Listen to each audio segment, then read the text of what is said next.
So following my video on speed tests and how they're fundamentally flawed, lots of the comments were about benchmarks. Can we trust benchmarks? Do they really reflect real life? And the general consensus of opinion is they don't. You can't trust benchmarks. Well, I'm not entirely convinced about that. Hello there, my name is Gary Sims and this is Gary Explains. Today I want to talk about benchmarks and for us to understand how they work and what information we can glean from running them. So if you want to find out more, please let me explain. So the information that everyone seems to be after is how a device performs in real life, as opposed to maybe some kind of artificial or synthetic tests. Now, the real problem, of course, is what is real life usage? Because how I might use my device and how you might use your device is completely different. For example, maybe I use more, let's say, Gmail and social media apps and taking photos. That's one mix that seems to be quite common. But maybe you're a person that likes to play lots and lots of games. Maybe you play 3D games, maybe you play 2D games. And another kind of person might be always just actually on their phone, talking all the time, sending messages, sending emails. It's a communication tool and they're not really interested in social media. They're not really using it as a camera. And then of course there could be other categories of people who really are just listening to music all the time. And so it's the phone is basically, the screen is off, but they're really concerned about the music. Maybe you consume video all the time with just YouTube or Netflix. Or maybe it's a complete mix mash of all of these things. So what is real life usage? Because actually there is no such thing. You can't define real life usage because there is no one set pattern of using a smartphone. So then the question comes, well, can we get an approximation? Can we take a little bit of this and a little bit of that and a little bit of something else and mix them all together and run a test? Well, yes, you can. It's called a benchmark. Now, why did I say it like that? Because really, that is what a benchmark is. It's meant to be a program that takes different things that we do to try to replicate the things that we do on a processor and then turn them into an automated program that you can run many times on different devices and see how they work and see a score that comes out comparing those different activities. So let's have a first of all quick look at the different types of benchmarks that exist in this world. First of all, there are CPU benchmarks and then there are GPU benchmarks. And it really is important to keep these two separate because trying to create a combinational score that says, you know, 40% of the score goes to the CPU and 60% goes to the GPU, or 80% goes to the CPU and 20%. You can't do that because it really does depend on whether you're into playing 3D games, whether you're using maybe some kind of video processing. You know, so really having two separate scores for these is quite useful. Now I know some benchmarks like Antutu combine them and that's good. It's a good piece of information to have. And it's relative when you know that it's always that way. So if you compare Antutu to Antutu, at least you're comparing like with like and you know how they've graded it. Personally, I like to see two different scores because that allows me to see very clearly the strengths and the weaknesses of a particular processor. Now when it comes to CPU benchmarks, there are two different types of CPU benchmarks and it really is important to understand the difference. The first type is what I'm going to call the computationally intensive CPU benchmark. And what that basically means, it's a benchmark that does something very, very hard. Let's say like calculate prime numbers. So you might have a program that says, I am going to calculate the first 100 million prime numbers, see how long it takes, that's the score. Now that is a useful task, that is a useful thing to do, but really it doesn't reflect real life at all anyway because I don't use my smartphone for calculating prime numbers. Now in its defense, the idea is that by doing that you are exercising the integers and the floating points and the memory, and the CPU is doing activity and that will give you a measure of how well it can do that activity, and that's true. But of course our aim here is to find more real world, real life kind of statistics. So the second type of benchmark is one that uses different workloads, different tests that mimic what we do in real life. So for example, if you had a benchmark that, let's say, did some photo compression, or maybe did some outline detection on a photo, or maybe did some HTML rendering, and then combined all those tests together to give you a score, that would be much closer to a real life benchmark. Well, there is a benchmark like that. It's called Geekbench. And actually what Geekbench does is that it divides up its computations into 4 separate different categories.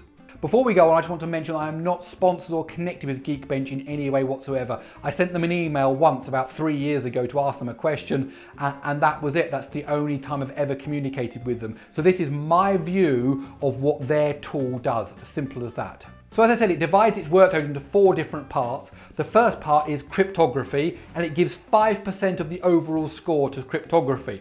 And that's an important test because, for example, when we're using our web browsers, we're maybe making HTTPS secure connections. When we're sending Gmails, sending emails, then we're kind of using encryption. So they are put aside 5% of the score, see how well this particular processor can handle encryption.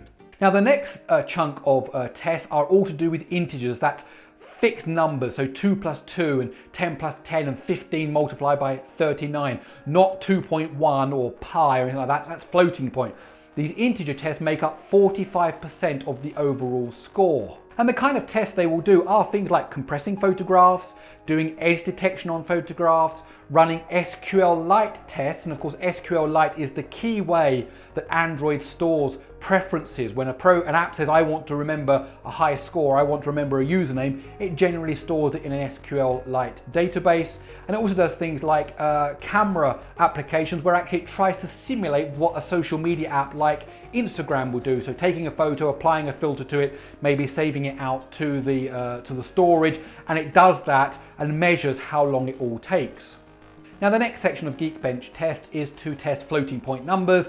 As I mentioned, that's like 2.1 times by pi or 103.7 divided by 2.98, or things that have decimal points after them.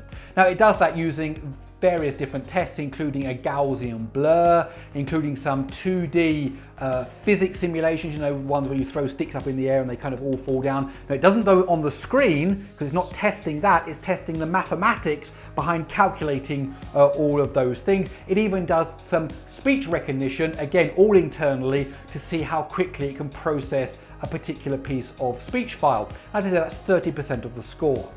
And the last 20% is made up of memory testing, the bandwidth and how quickly things can be copied in and out of memory. And once it's done all those things, which kind of simulate the overall idea of real life, cryptography and integers and photo processing and floating points and speech recognition and camera stuff, it produces all that and gives us a score. And it gives us that score in 2 different ways. It does these tests just using 1 core of the CPU, so not multi-threaded. It just says go and do this thing, do it on your own, and then it gives us the multi-threaded score where it actually parallelizes the workload and then says let's do this on so many cores and let's see what the overall score is, and that's where you get the single thread score and the multi-thread score.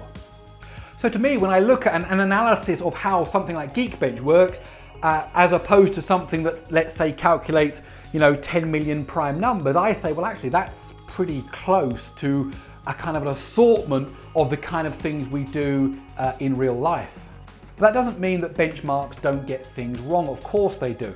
So for example, if it is calculating 100 million prime numbers, well, that's not really representative of real life at all.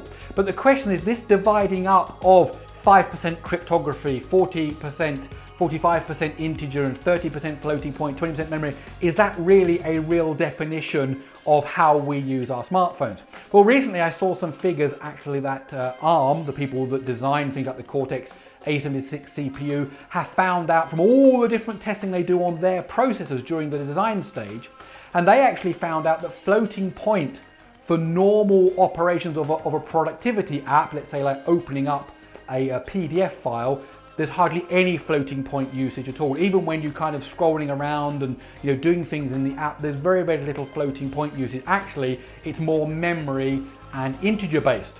And interestingly enough, 20% of what a program will do is of course branches jumping to different parts of the program. So how well the CPU is able to handle its branch prediction so that it can load up the pipeline with the right instructions ahead of time, of course, is vital for actually getting that higher performance. That doesn't mean that all apps are like this, of course not. There will be other apps that do things slightly differently, and I suppose if we're dealing with, for example, a game, there may well be more floating point operations, although I would probably expect most of those to be done inside of the GPU itself. But it's interesting that when we want to represent real life, we have to represent the mix. And it's getting that mix right that actually tells us whether we're approaching what is real life or not. And it's also worth mentioning here again, GPU-based benchmarks. Now, they do have a problem, and that is this. When a game designer builds a game, you know, he's got a very complicated space scene and he's like flying your ship through it. As the designer, he's trying his best or her best to make sure that it's efficient. So it's all about the number of triangles and the number of pixels that have to be processed by the GPU. And if possible, they want to make that as efficient as possible. And they actually strive in their development to make it as efficient as possible so it plays as well as possible. It seems sometimes that GPU benchmark makers try to make things as difficult as possible for the GPU. And the reason they're doing that, of course, is because if you just produce a scene that works very well, so you're getting 60 frames a second like a game designer would, well then you're not testing anything, because actually you've reached the limit of what you can display, and next year's phones are just going to breeze through that test easily. So they try to make scenes that are hard so that the GPU has to really work, so that you can, today we're getting maybe 8 frames a second or 10 frames a second, and then in a few years time that bumps up to 30 frames a second, and as the GPUs get better we finally reach the limit, and then they produce another benchmark, another test to see what it can cope with. But of course that isn't artificial, because they're deliberately forcing the GPU to do things. Now, what does that mean? It means that we do actually get a good idea of what the GPU is capable of doing. It doesn't reflect what the latest games are going to be, because the games are trying to be as efficient as possible. And also it's a problem when you're trying to test the battery, because if you run a game for a long period of time with less triangles, with less pixels that need to be processed, it's not going to use up so much GPU power. Whereas if you're forcing it and it's struggling, it's going to get hot very quickly and it's going to use the battery very quickly. So there are, as long as we know what we're testing here, we're testing the full capabilities, but of course game designers are trying to make it as efficient as possible. But it does tell you what the raw power is that the GPU can achieve. So the question then remains, why do people not trust benchmarks? And I think that's for two reasons. One is that people are mistaking the performance of a CPU with the benefits of a well-designed user interface. If your user interface feels fast, if when you swipe, if when you tap, things give you that instant feedback that something's happening, then you feel like the user interface is fast. So you feel like the device is snappy and that it's quick.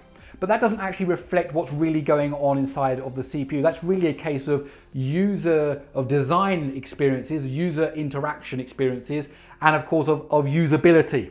And they're very different things to actually the CPU performance. So of course, if you get a bad designed UI, okay, and then you tap on something and it doesn't work as quick as expect, or the feedback that you get is very slow, you say, oh, this processor is slow, but that's not actually true. That's actually a design fault with the application itself.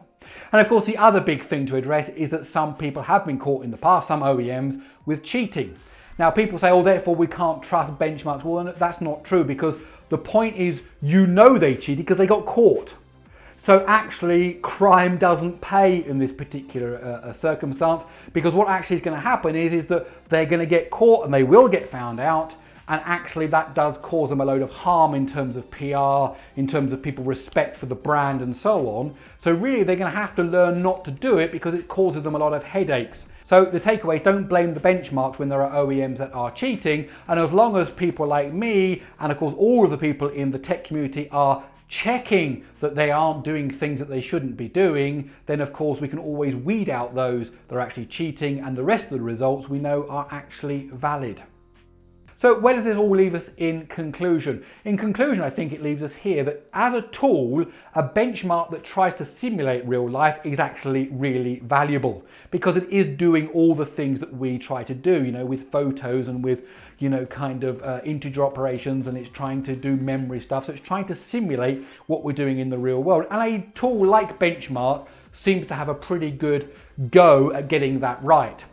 Now, maybe there's room for another benchmark that changes those definitions between floating point and integer and memory and gives us a different score. But the tools that we have today do that. And so we have to use them, acknowledging their limitations, but understanding what they're actually showing us.